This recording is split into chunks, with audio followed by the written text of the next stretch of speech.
تکیہ بدرکوٹ میں ایک OGW کے گھر کی تلاشی پر بھاری مقدار میں اسلحہ، گولہ بارود اور منشیات برآمد ہوئیں۔ کپواڑہ پولیس نے ایک مصدقہ اطلاع ملنے پر کارروائی انجام دی تھی۔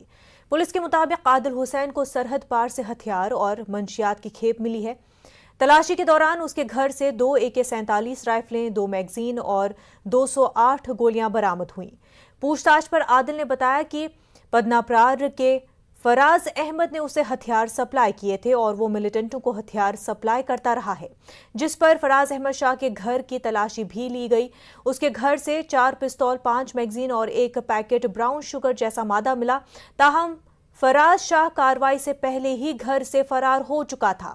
اب اسے گرفتار کرنے کے لیے چھاپے مارے جا رہے ہیں۔ ان واقعات کے بعد ISI کی بدلی ہوئی حکمت عملی بے نقاب ہوئی ہے، ساتھ ہی اس کے مذموم عزائم کو بڑا دھچکا لگا ہے۔ میڈیکل کورسوں میں داخلے کے لیے قومی سطح پر ہونے والے